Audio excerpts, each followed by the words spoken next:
Hello friends. आज हम लोग शेयर मार्केट के बारे में जानेंगे। आज मैं आप लोगों को शेयर मार्केट की बेसिक्स के बारे में बताऊंगा।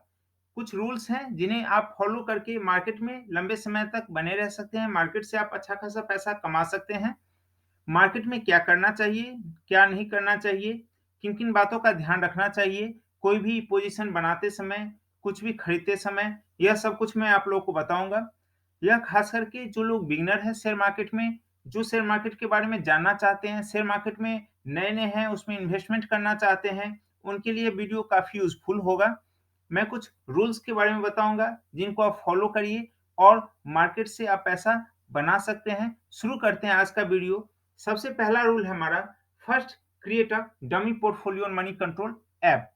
एक एग्जांपल से इसको समझिए कि कोई आदमी नया-नया गाड़ी चलाना सीखता है, तो सीधे सड़क पे नहीं चला जाता है गाड़ी लेकर के सीखने के लिए, क्योंकि इससे एक्सीडेंट होने का खतरा बना रहता है। वो पहले अपने गली-मोहल्ले में चला करके पहले वो प्रैक्टिस करता है, जब वो सेट हो जाता है, तब वो सड़क पर निकलता है। इससे एक्सीडेंट का खतरा कम हो जाता है। ठीक यही लॉजिक शेयर मार्केट में भी काम करता है। शेयर मार्केट में आप अगर बिना किसी एक्सपीरियंस के, बिना किसी नॉलेज के, बिना किसी प्रॉपर गाइडेंस के मार्केट में आप उतरते हैं, इन्वेस्टमेंट करते हैं, तो आपको फाइनेंशियल लॉस होने का रिस्क बना रहता है। इसलिए आपको चाहिए कि सबसे पहले एक डमी पोर्टफोलियो क्रिएट करिए और उसमें आप अपने स्टॉक्स को ऐड करिए और तब उसका मूवमेंट देखिए और तब उससे आप कुछ नॉलेज लीजिए, कुछ सीखिए और तब आप एक्चुअल मार्केट में ट्रेडिंग करना शुरू कीजिए।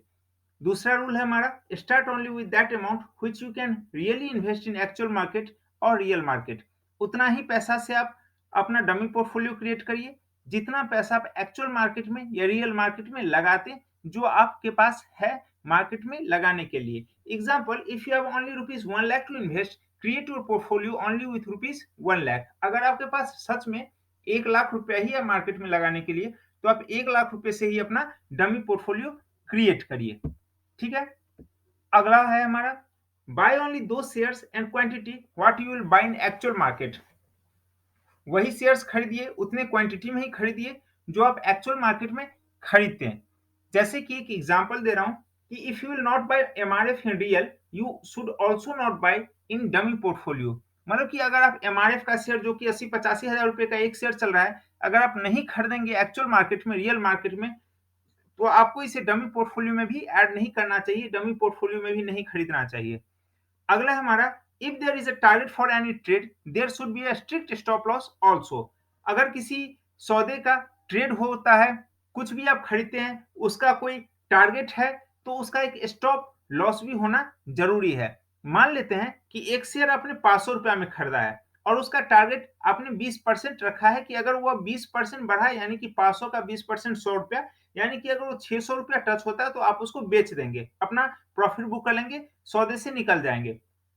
तो आपको स्टॉप लॉस भी कम से कम 10% का उस सौदे में रखना चाहिए। यानी कि अगर डाउनफॉल हो आता है मार्केट में उस स्टॉक में, तो 450 रुपए का जब वो रेट आएगा, तो भी आपको उससे निकल जाना चाहिए। अगर किसी चीज का टारगेट है, तो स्टॉप लॉस जरूर होना चाहिए, क्योंकि स्टॉप लॉस अगर आप बुक नहीं करते हैं, तो लॉस आपका बढ़ता चला जाएगा और फिर आपको बहुत ज्यादा लॉस होना शुरू हो जाएगा।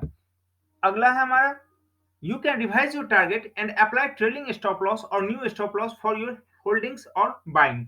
यानी कि आप अपना जो टारगेट है वो आप रिवाइज कर सकते हैं, अपना स्टॉप लॉस आप रिवाइज कर सकते हैं, नया स्टॉप लॉस लगा सकते हैं अपने होल्डिंग्स के लिए, अपने बाइंग के लिए।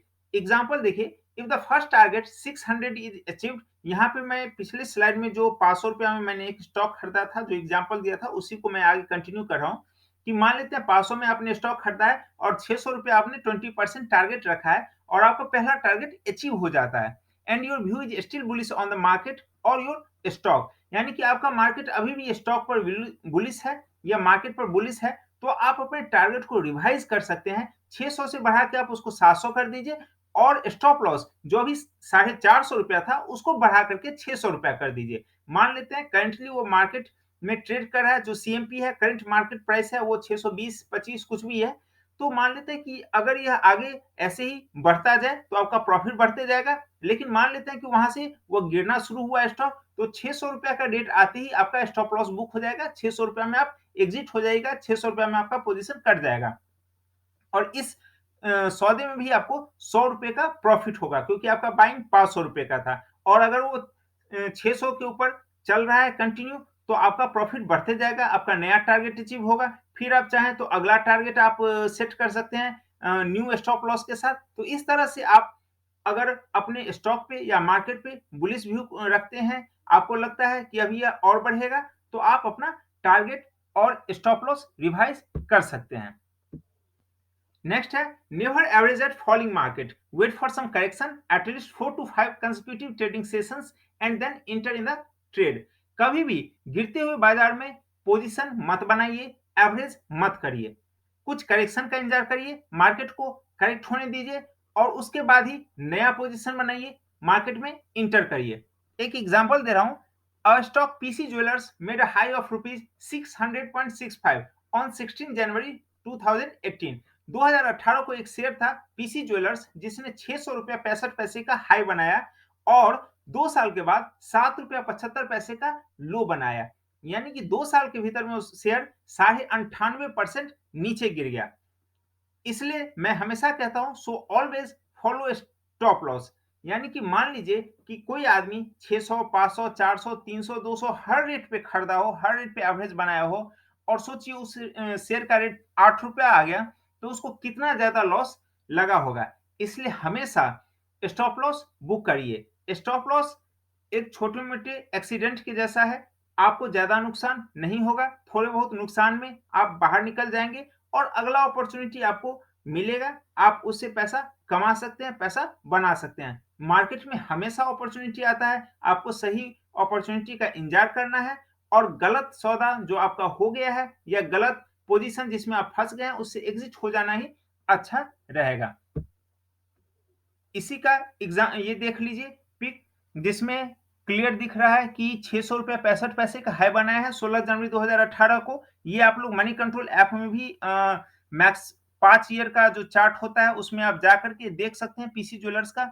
और लो बनाया है ₹7.75 का 23 मार्च 2020 को। इसलिए कभी भी गिरते हुए बाजार में एवरेज ना करें और अगर आपका पोजीशन लॉस में जा रहा है तो एक लेवल के बाद आपको जरूर स्टॉप लॉस बुक कर लेना चाहिए। अगला है never become aggressive and over confident in share market and do not emotionally attached with your holdings. कभी भी मार्केट में एग्रेसिव नहीं होना है, ओवर कॉन्फिडेंट नहीं होना है, यानी कि आपको मार्केट पर हमेशा यह नहीं सोचना है मार्केट के बारे में कि मार्केट में जो हो रहा है वह गलत हो रहा है या मैं जो सोच रहा हूं वो क्यों नहीं हो रहा है, जो हो रहा है वो सही नहीं है। अगर आप ऐसा सोचते हैं तो आपको मार्केट में काफी नुकसान उठाना पड़ेगा। आपको मार्केट के हिसाब से चलना है, मार्केट के अकॉर्डिंग चलना है और do not emotionally attach with your holdings. आप कोई भी अपना पोजीशन बनाए हुए हैं या आपके पास कोई होल्डिंग है उसको लेकर के बहुत ज्यादा इमोशनली अटैच नहीं हो जाना है, यानी कि मैं इसको रखूंगा ही, मैं इसको काटूंगा नहीं, या मेरा इस रेट पे खरीदा हुआ है, या आपका कोई फेवरेट सेक्टर है या फेवरेट स्टॉक है उसको लेकर के ऐसा नहीं करना है। अगर स्टॉप लॉस बुक करना है तो वो हर शेयर के लिए, हर सेक्टर के शेयर के लिए वह लागू होगा। अगर आपका पोजीशन गलत हो गया है तो उसमें स्टॉप लॉस बुक कर लीजिए और अगर पोजीशन सही है तो उसको फिर आगे चलने दीजिए। Take your positions according to the market and if your predictions goes wrong, book a stop loss and exit from the trade and wait for next opportunity। हर आदमी का अपना एक प्रेडिक्शन होता है।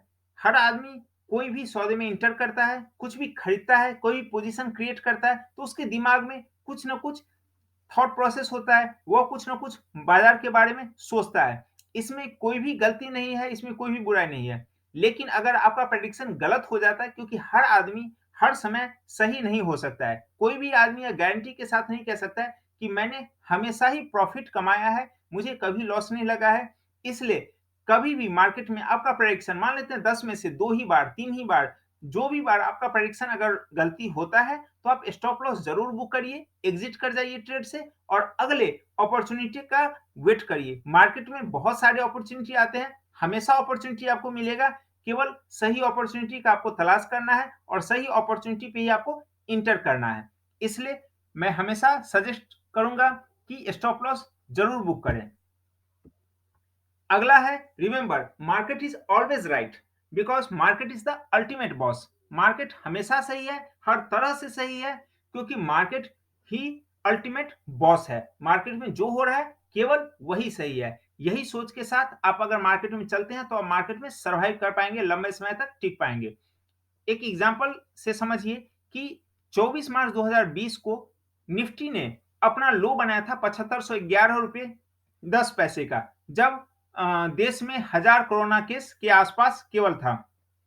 और निफ्टी ने नया रिकॉर्ड बनाया है 18,604.45 का 19 अक्टूबर 2021 को, मतलब कि 1.5 साल के भीतर में। जबकि इकोनॉमी में कोई भी बहुत बड़ा मेजर रिफॉर्म, कोई भी बड़ा चेंज ऐसा कुछ भी नहीं हुआ है, लेकिन मार्केट के बारे में जो लोग यह सोचते थे कि अब इससे ऊपर और कितना बढ़ेगा, अब बहुत हो गया, इससे ज्यादा अब नहीं बढ़ेगा, उन सभी लोगों का जो भी प्रेडिक्शन था या सोच था, उनको गलत साबित करते हुआ मार्केट 18,600 के भी पार निकल गया। मतलब कि अपने लो से 147% इंक्रीज मार्केट हो गया।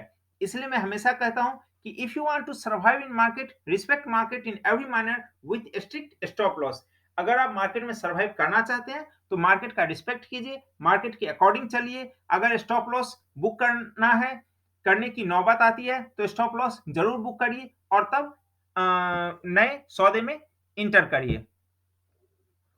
इस पीक को देखिए, इसमें सबसे आखिरी डेट जो नीचे से है वह है 19 अक्टूबर 2021 को। इसमें आप साफ देख सकते हैं कि जो ओपन हुआ बाजार वो हुआ 18,602.35 का, और हाई लगा है 18,604.45 का, यानी कि 18,600 का हाई बनाया है, से ऊपर का हाई बनाया है 19 अक्टूबर को। और आगे मैं एक चीज और दिखाऊंगा और बताऊंगा आप लोगों को कि मार्केट में जो प्रेडिक्शन आप करते हैं उसको कुछ चीज के साथ आप मार्केट को प्रेडिक्ट कर सकते हैं। जैसे इसमें आप देख सकते हैं कि 19 अक्टूबर को जो मार्केट का हाई लगा है वह है 18,604 का, और जो ओपन है वह है 18,602 का। मतलब कि ओपन और हाई ऑलमोस्ट सेम है। और इस केस में मैक्सिमम टाइम क्या होगा कि मार्केट नीचे गिरेगा। अगर मार्केट ओपन और हाई सेम ही है या एक जैसा ही है तो मार्केट नीचे गिरेगा। आप बेच दीजिए, आपको नीचे अच्छा रेट मिल जाएगा, आप कवर करके पैसा कमा सकते हैं। और अगर डे ओपन या मार्केट ओपन और मार्केट ओपन और लो अगर एक ही है तो बाजार आपको ऊपर मिलेगा। आप 25-30 पॉइंट का स्टॉप लॉस लेकर के आप उसको खरीद लीजिए और बाजार आपको ऊपर जाएगा, आप उसमें प्रॉफिट बुक कर सकते हैं। अगला है why Indian market is increasing so rapidly. ये जो पिछले 1.5 साल में बाजार 7500 से बढ़ के 18,500 यानी कि 11,000 पॉइंट बढ़ गया, इसके वैसे तो बहुत कारण है, लेकिन सबसे बड़ा जो कारण है, मेजर कारण है, वो है एफआईआई इन्वेस्टमेंट्स। एफआईआई का फुल फॉर्म है फॉरेन इंस्टीट्यूशनल इन्वेस्टर्स, विदेशी संस्थागत निवेशक। ये एफआई इन्वेस्टमेंट जो इंडियन इकोनॉमी में या डेवलपिंग कंट्रीज में या इमर्जिंग मार्केट में हो रहे हैं, वो इसलिए हो रहे हैं क्योंकि उनके यहाँ डेवलप्ड कंट्रीज में जो इंटरेस्ट रेट है वो बहुत कम है। जैसे यूके, यूएस, इस समय इंटरेस्ट रेट अराउंड 0.5% है, मतलब कि आधा परसेंट उनको केवल ब्याज मिलता है अपने फंड पे। और यही कारण है कि जो मेजर जो फंड शिफ्टिंग हो रहा है वह हो रहा है इमर्जिंग इकोनॉमी में, क्योंकि वहां पे उनको अच्छा ग्रोथ मिल रहा है, अच्छा रिटर्न मिल रहा है। तो शेयर मार्केट का एक सीधा सा नियम है कि अगर दूसरी जगह पैसा पर रिटर्न कम होगा तो मार्केट में वो पैसा शिफ्ट होगा, मार्केट में वो पैसा लगेगा, इन्वेस्ट होगा। जैसे इंडिया में पहले आज से 10 साल पहले, 8-10 साल पहले 9 से 10% एफडी पर इंटरेस्ट रेट मिलता था। अब किसी आदमी को 9 से 10% अगर इंटरेस्ट रेट मिलेगा एफडी पर, सेफ साइड मार्केट में वो पैसा क्यों लगाएंगे? वो बहुत कम लोग ऐसे होंगे जो कंजर्वेटिव अप्रोच के होंगे, वो कभी नहीं लगाएंगे, वो एफडी में अपना पैसा लगाएंगे और सेफ साइड 9 से 10% का रिटर्न कमाएंगे। लेकिन अब चूंकि यह ब्याज घट के एफडी पर जो 5 से 5.5% रह गया है, और इसका कारण है, और इसी के कारण मार्केट में पैसा शिफ्ट हो रहा है, क्योंकि लोगों को पहले जहां 10% मिलता था अब केवल 5% रिटर्न मिल रहा है, और मार्केट में उनको उससे ज्यादा ग्रोथ दिख रहा है, उससे ज्यादा रिटर्न मिल रहा है, इसलिए वो पैसा अपना शेयर मार्केट में शिफ्ट कर रहे हैं। तो यही कारण है, यह सबके लिए अप्लाई होता है, सब पर लागू होता है कि जिस आदमी को जहां पर ज्यादा रिटर्न दिखेगा वो अपना पैसा वहां पर शिफ्ट करेगा। और यही कारण है कि एफआई ने बहुत ज्यादा इन्वेस्टमेंट किया है पिछले 1 से 1.5 साल में इंडियन मार्केट में। इंडियन मार्केट पर उनको बहुत ज्यादा भरोसा बढ़ा है, इमर्जिंग इकोनॉमी पर। और जो इसमें ग्रोथ हुए हैं या रिटर्न उनको मिले हैं वो अपने देश से ज़्यादा मिले हैं। ठीक है? यहाँ पे हमारा आज का वीडियो खत्म होता है। Thanks for watching. मिलते हैं अगले वीडियो में। तब तक वीडियोज़ को प्लीज़ देखिए और चैनल को सब्सक्राइब कीजिए। Thank you.